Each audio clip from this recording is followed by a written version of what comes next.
Welcome, this is where nerds come to learn things. If it's your first time here, click on the subscribe button and on the bell icon to get notifications about new videos. Thanks for watching, hope you enjoy it. Well, I've got a couple of mailbag items here, let's see what we've got.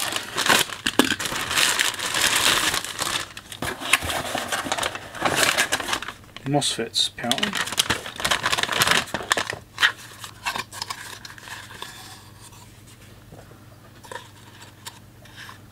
Two MOSFETs, all their packaging. P-channel MOSFETs, RF 9530 SPBF.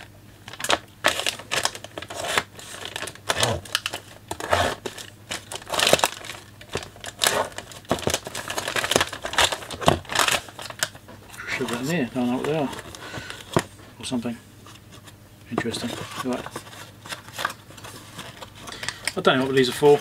I think they might have been for the Agilent power supply, which I then ended up fixing anyway. So, alright. Oh, missed that bit. So I don't think I actually need them now. The number's not familiar anyway, so I suppose I'll figure it out at the time. But yeah, let's see what's in here.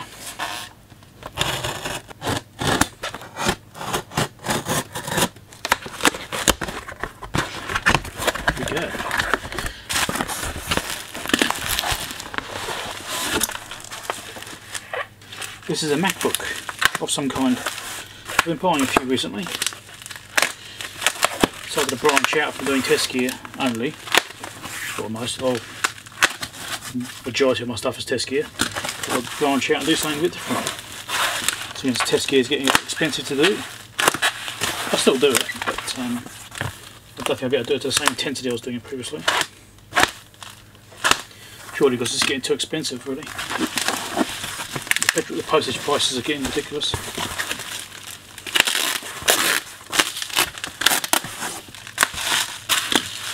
No, it's well packaged anyway, didn't that much. So what do we have? And there's no screws in it, which is handy, so I want to open it up. Let's see what we're dealing with.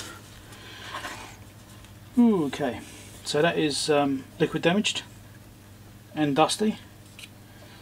At least there's a battery. I don't know if it's any good or not. There's liquid damage here, quite extensive. Some over here as well. There's a bit there. So I can actually see what's set on here too. So it's fairly extensive damage. Let's plug a charger in and just see if anything happens.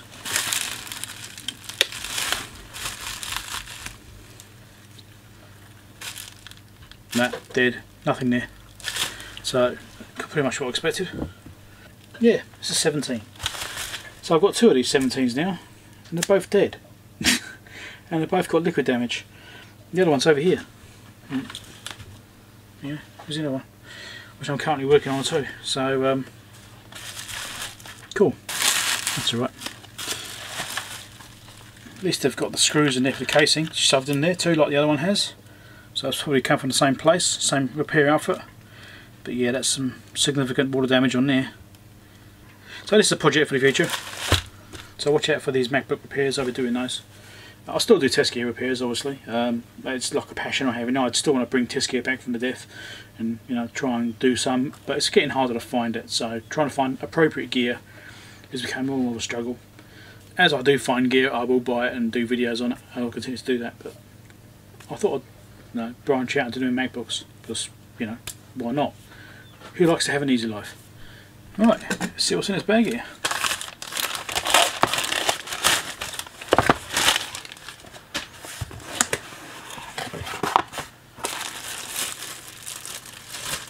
Comes with some screwdrivers. Number 2 posi and a tri-ring screwdriver. Here's a clue. So this is supposed to be battery for a MacBook, right? This is for a MacBook Pro 15-inch, models A1382. This isn't an original Apple one, it's an aftermarket one. Instructions, really. So look.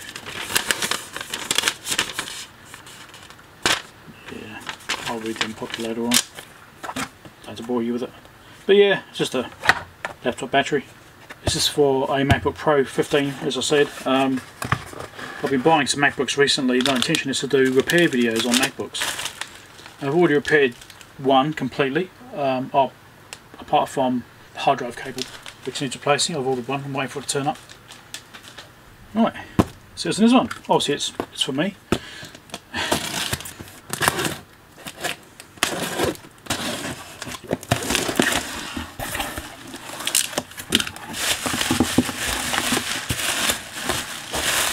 Seems like it's been really well packaged. There you go. It's another MacBook. Now this is another 15, I think. 1278, so that's a 13. So that's a 2009, is it? I can't remember now. But it's very similar to one I've already got. And I think it's broken. Been buying various things, bits and pieces recently. WPS 39, I guess that means it used to be a company computer. Will it power it? Doesn't seem to. Battery check. Nothing. 16 volt MagSafe. No light on the charger. So completely dead.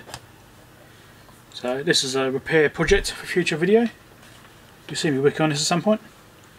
I've got no idea what's wrong with it, I don't remember. But I think the description was it doesn't work, or it's dead, or something like that was the description. Charger looks fine, it doesn't actually look that bad. Anyway, that's a future project, so watch out for that. A1278. Let's see what's in here. Now, I think it says HP Agilent bumper, so I've kind of gives it away anyway, but let's have a look. I'm not even sure this is the right thing. I'm not sure yet.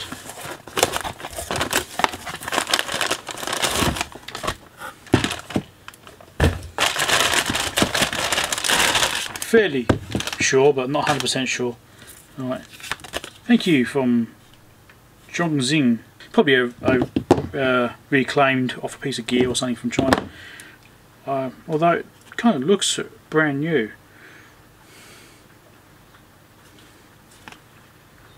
Maybe it is brand new.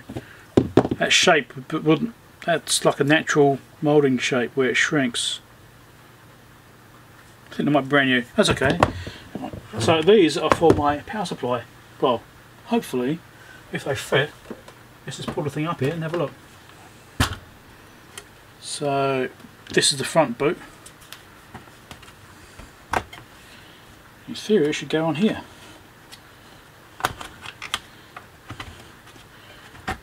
Just like that. Beautiful. It goes. That makes it look a lot nicer, doesn't it? Gives some more protection. So I'm still repairing this. I'm waiting for one more part to turn up. I do actually have it working. I did a bodged. If you didn't see the repair video, then bad on you, multi-person. But I've done a little bodge on here. I've done a little link across the back here to a capacitor. One of the original smoothing caps on the output of that regulator, and I made a little board and put it inside there, which you probably can't see. It's right in the centre of the screen right there. You see a little perf board sticking up. And I made that, and that's got a supervisor right on it, and that's what got the power supply working. So power supply does now go, but it's not the right part. I want to try and get the right part for it, and I'm waiting for that to turn up. Well, it's also an obsolete part, but obviously I don't have the casings on it, but you know, it should line up those holes on the back there. It does, so it should go just like that. Once I've got the cases on the back, it will kind of clip on there. So that's all good. Just finishes it off nicely. This is the actual end piece that goes on the back of the power supply. So you can see it's got like a little recessed groove inside there, and that's got a lip on there, so it should fit inside there just nicely. Alright, see what's in this box.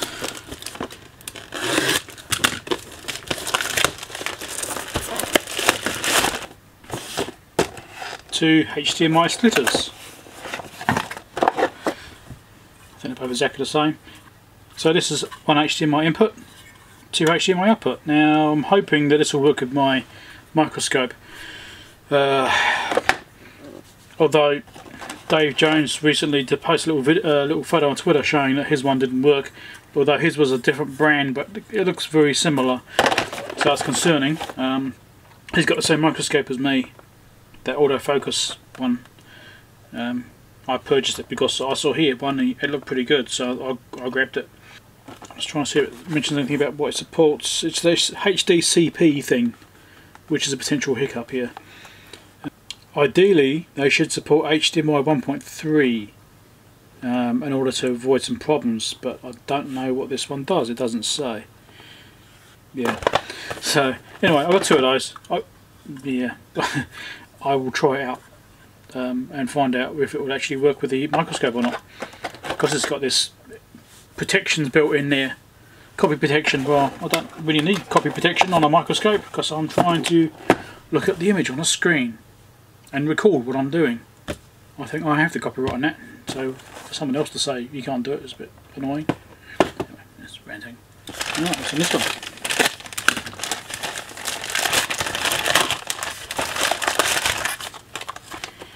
HDMI switch. So you can have multiple inputs and just have one output to go, say like a monitor, so you can choose which feed you're putting into the monitor. Yeah, it's got a little remote control, which is nice. I'm unsure about exactly what I'm going to use this on yet. I've got a couple of options. It might be for my main camera I'm recording with here, which is fed to a monitor just here, which I can see what it's doing. But also might want to share that monitor with the microscope, and so I can switch it there. Or I might even use it as a switching for the capture on the computer when I do live streaming. I don't know yet. I have to figure out what to do with that, but there might even be a combination of using this and one of these splitters at the same time. I'll see what's in this one.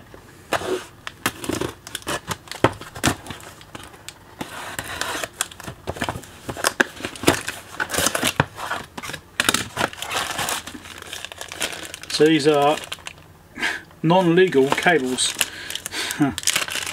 Yeah. These are just charger cables for Apple style chargers for like MacBooks and stuff like that.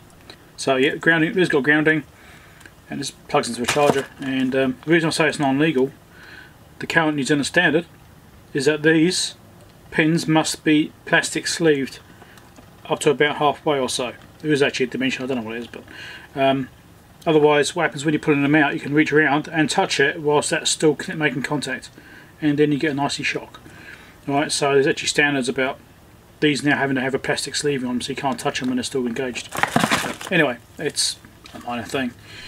Always be careful pulling them out. Anyway, I've got a Zappa plug before, many years ago when I first came here. I wasn't aware of how dangerous the plug design was. It's a really crappy design. Whoever came up with this shooting, they're probably dead by now anyway. It's been around for years. But yeah, it's a really bad design. You know, I should have copied the UK plug, which is much more robust, much more solid, inbuilt fuse. This is just, it's full like toys, really do. You know, 10 amps for these things is, anyway, ranting again. So yeah, that's those things. Right, what's in this one?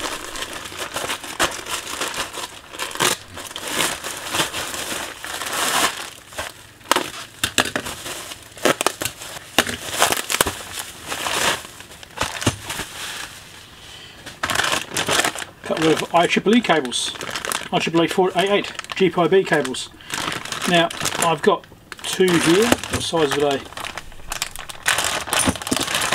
They're brand new. Two different lengths. So what's that? Is that 50cm? And that's probably, I don't know, 1 metre is it? Might be a metre. Might be 2 metres. I'm not sure. So I've got these because I've got a feeling one day I'm going to end up playing around with GPIB. I'm yet to do it. I've never ever done GPIB. If you don't know what GPIB is, then don't worry about it. You can ignore this particular thing. But if you're into test gear and lab stuff, and you're probably fully aware of what it is, and probably even have a lot of experience with it, whereas I really don't. So I've got the GPIB to USB adapter, which I showed previously in another mailbag. I'm yet to play around with that as well. So I've got that, and I've got GSB cables, GPIB cables. So if I want to, I can hook up some of my gear to GPIB and maybe do something with it on the computer. But at this point in time. I don't actually have a reason for doing it, I just thought I'll get these because I've got the feeling I need them. Right, let's see what's in this one.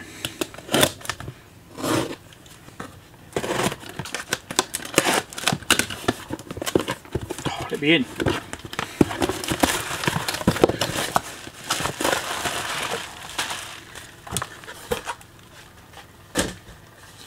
Okay, I know what that is. Did only buy one. That's strange. I thought I would have bought. Oh no, that's right. I only bought one because I need one urgently. I've got the other ones coming from China. This is a hard drive cable. It's actually got Foxconn on it. It's original. Excellent. Now this is for a MacBook Pro 15-inch, which I got this one. I purchased MacBook 15 for a good amount of money. So cheap. It was cheap because it doesn't work, and I found that the fault was purely a shorted out flex cable. Right, so the actual flex had a tear in it. The cable sort of goes in that orientation. This is the plug which goes onto the logic board just there. Now it's screwed down, and it's actually torn right there. And when it is screwed down, it was pinching the tear onto the chassis of the computer, which was shorting out. And that's where the computer can go. So I put that in, and a bit of computer fixed. Then I'm probably going to keep that one. It's really good condition. This is a fairly sizable box, which I need to figure out how to get into.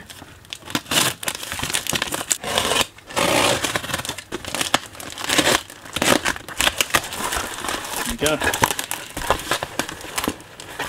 And now what?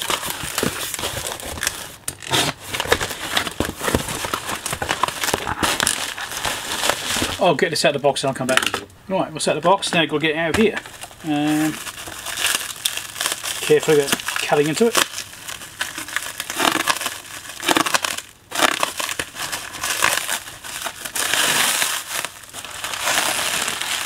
It's well protected. It's very good.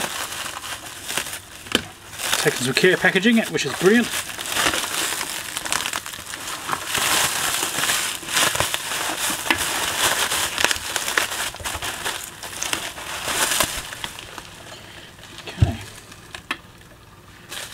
Got a missing foot.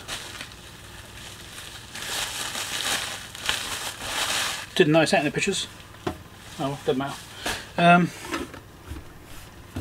There's the back. Boonton 4220 S3. Voltage selection settings. I better do this now before I forget about it. So 240 is up and up. There you go, 240. And I should change the fuse too, shouldn't I? Does it say what it should be? Yes. 0.2 amp. I haven't got anything that small. We need to get some. And there's the front. Oh. They clean this with. Clean it with bloody meths or terps or something. That doesn't look very good. There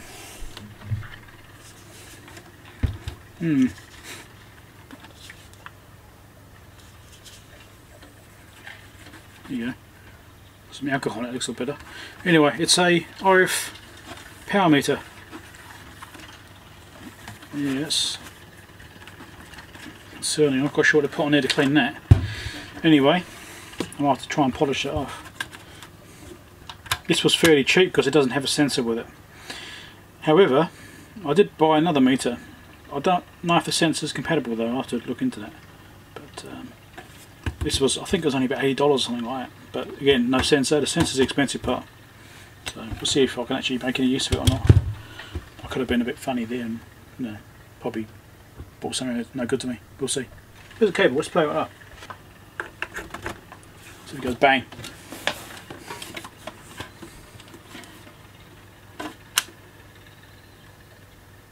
Bit of supply on the first day, that'd be helpful. That would really make sense. Here we go. Okay, test lights come up. Well, it does something. Someone's obviously put some kind of chemical on here to try and clean it and really screwed it up. Yeah, not gonna do about that. Anyway, but it seems to be trying to do something. It's detecting levels, so yeah, I think it's alright. I think I just need to get a sensor for it. Excellent. And here is another big box. What's in here?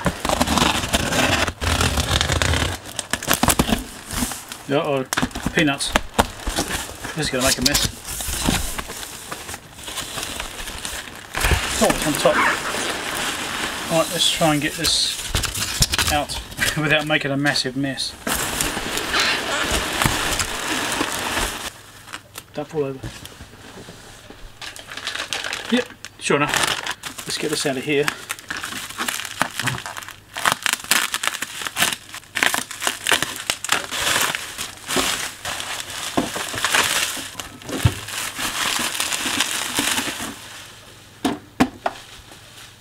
Condition doesn't look as good as the last thing I just looked at. Let's look at the back first. I just heard something rattle. Oh, because I won't powering up just yet. Something's rattling around inside. So, voltage settings, you want it on 240, which is just there like that. Okay, so 240 volt. Something rattling around, it's not something I need to, yeah, I need to get into there and get that sorted out. But it's an RF microwatt meter. Okay, very similar. Again, it's another Boonton. Check the buttons. Yeah, they feel kind of okay. Yeah.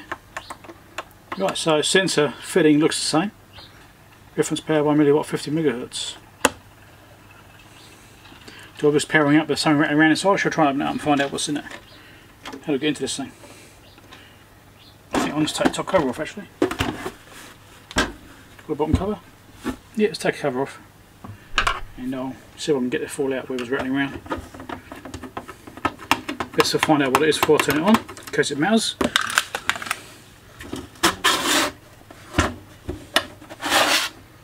Okay. Put this somewhere. Right, what's going to come out? It's a star washer.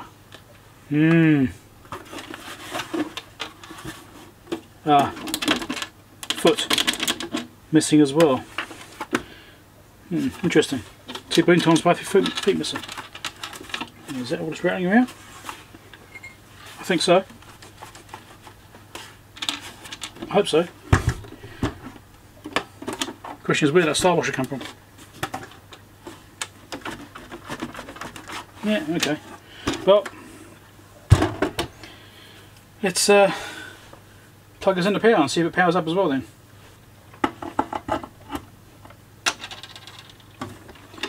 Right. Hang on. Ready? Well, it appears to be doing something. Although it says channel 1, channel 2 and channel 3. Might have some fault.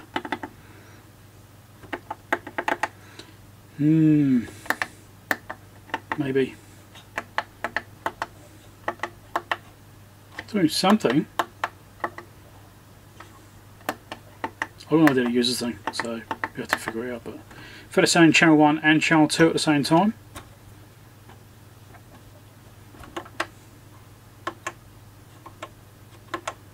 don't know. I've got no idea. Now I've zeroed it, now it's going to be confused. But yeah, it's looks like it's got some kind of fault. It's probably a power supply thing. You shouldn't be expecting to see these lining up at the same time. I wouldn't thought so anyway.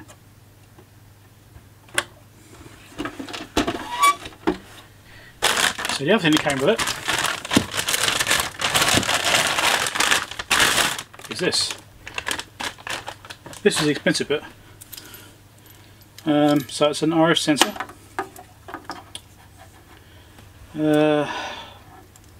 It's got cal values on it, but I don't know what sensor it is. I've got no idea.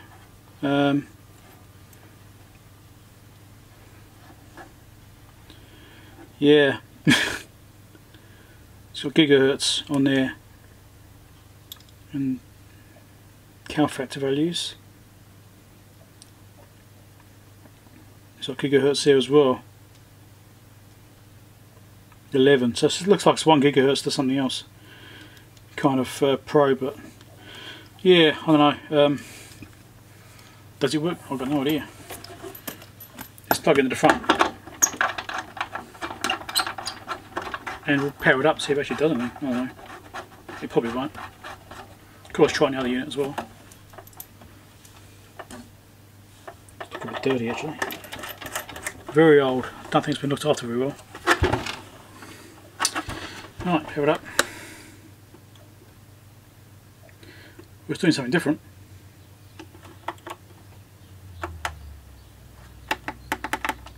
Not much different. Nah. No, that's not working right. Pretty sure it's not working right.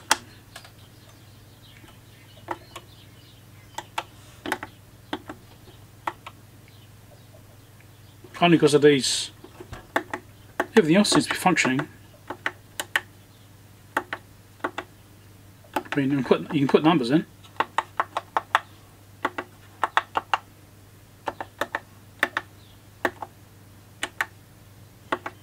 So the keypad part is working. So I've just got no idea how to use this thing. No idea. Anyway, it's doing something, but it doesn't look quite right to me. I'll chuck the sensor on the other unit and we'll see if that one works. 1983 date on that sticker there, so definitely old.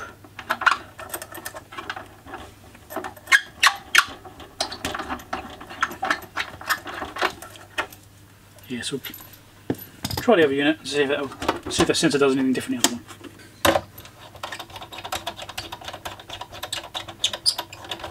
There you go.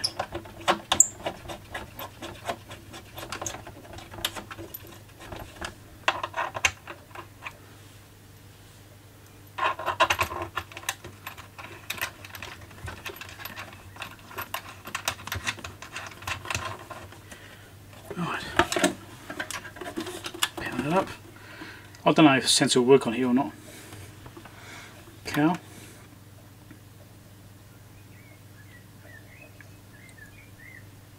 Must be something.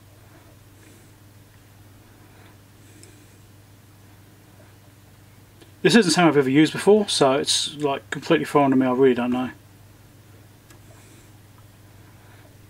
I don't know if it's dropping down because part of the calibration or what.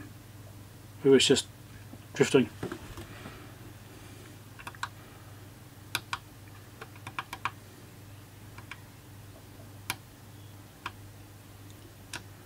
Put the cow factors in here, as marked on the probe, but on a sensor, but I can barely read them. So it's doing something. So, yeah.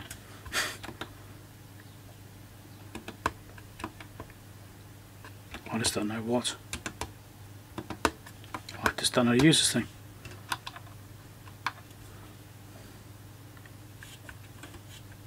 Yeah, whatever. Anyway, I'll have to figure that out. Read the manuals and stuff like that. They've got some kind of life at least. At least this one looks better than the other one does. Alright, see what's in the bag.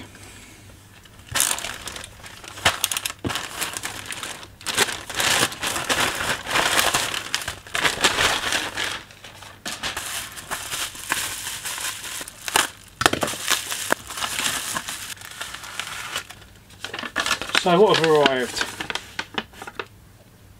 What's arrived? So we've got some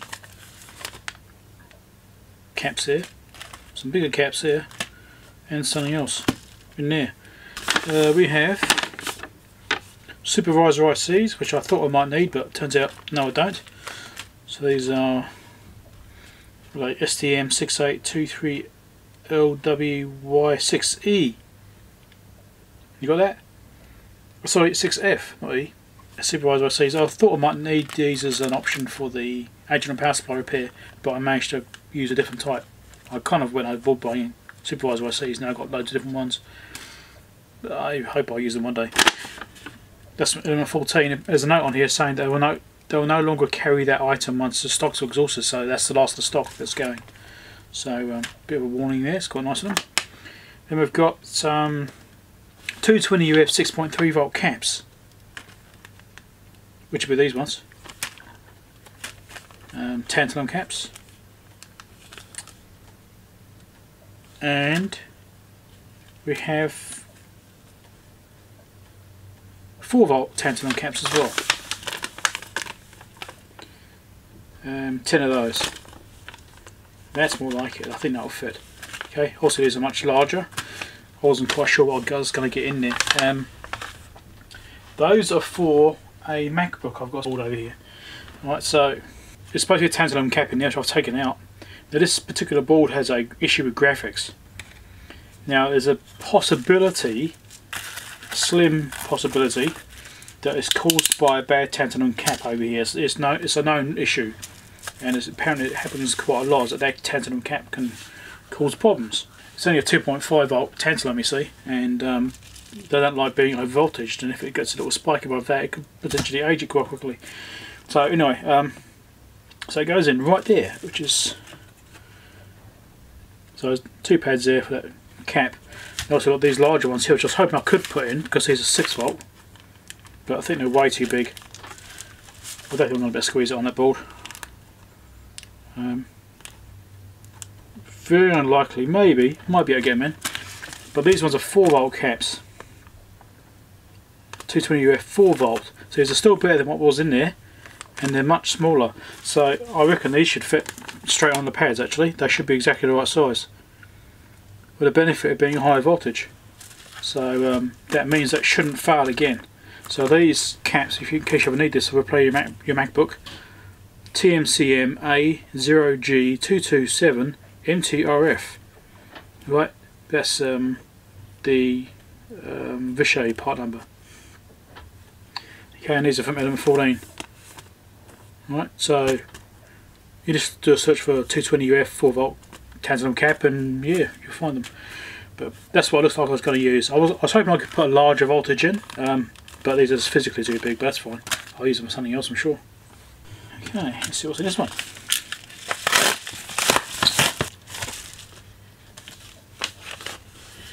Yeah, what does this invoice say these are?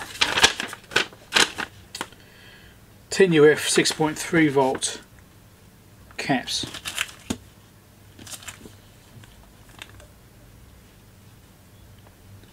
Okay, so little, I think they're ceramic caps. Pretty sure they're ceramics. I got these because I don't have any 10 UF ceramics. The biggest I've got is 1 UF, I think, and these MacBooks do use 10 UF in places, so I thought I'll get some. Okay, I'm not quite sure what's actually in this one. Just trying to figure out where the top is. There we go, there's a join there, so it's just covering that.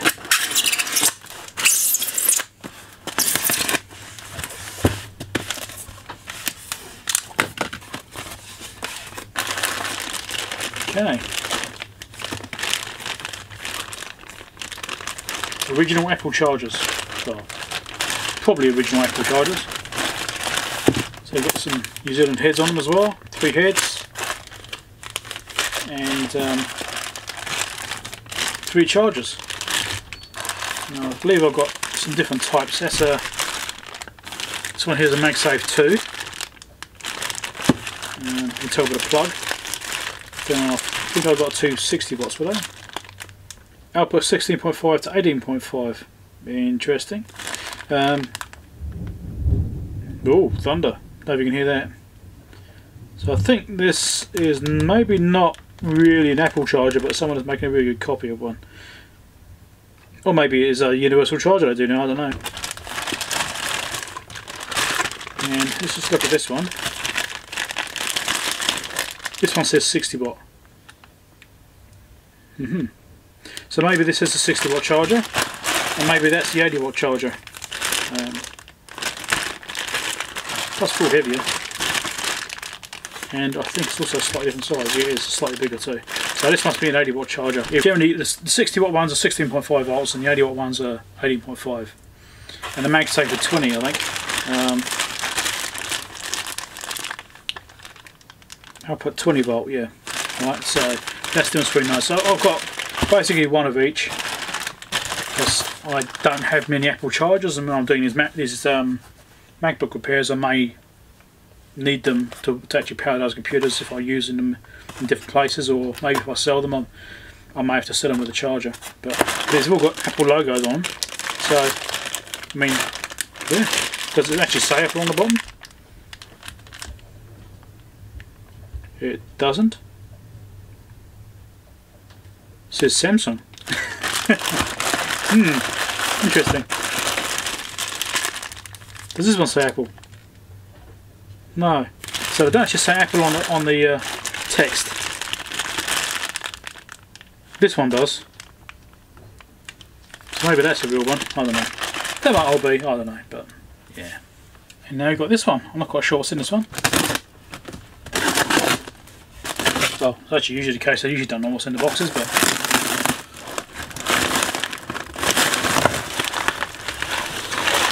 lots of packaging on the top. Lots of packaging on the top. Nothing at all on the bottom. Look. Nothing. Bloody morons. If anything, the bottom's more likely to get broken than the top. Ugh. Hate that. Anyway. We have another Apple Core i7, early 2011, apparently 40. I don't know which one this is, I'll have to look that up, but I've been buying a few recently. Oh, Staff 3, former work laptop maybe. So let's plug a charger into this and we'll see what we get. Let's see if it has any life.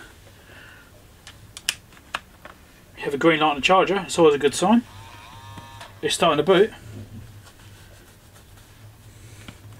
Do we have a screen? We'll take it a second.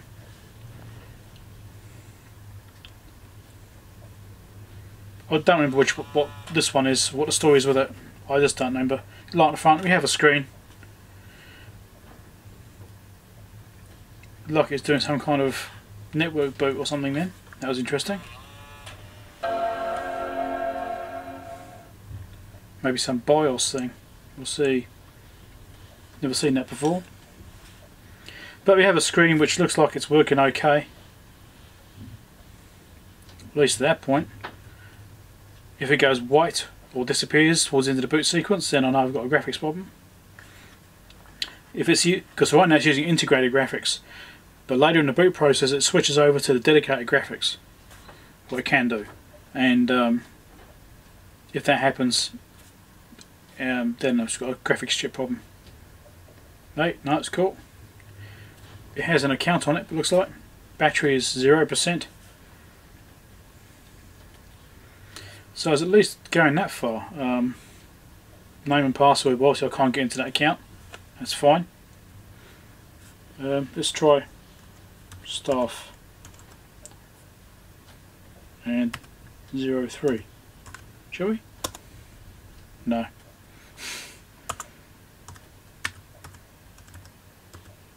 Well, the keyboard works. There. Who knows? Trackpad. Ah, okay. Right. Trackpad is knackered. There we go.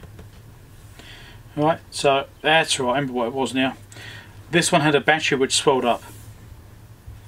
There's no battery in it, I don't think, and it looks like it's damaged the trackpad. Oh, there we go. It's down, so I must have clicked it. So,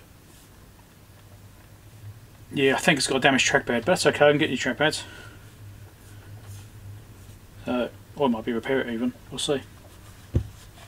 That's alright. I can always drop a battery and see if it charges too. No, I'll do it later on. This is Mailbag video. Future project.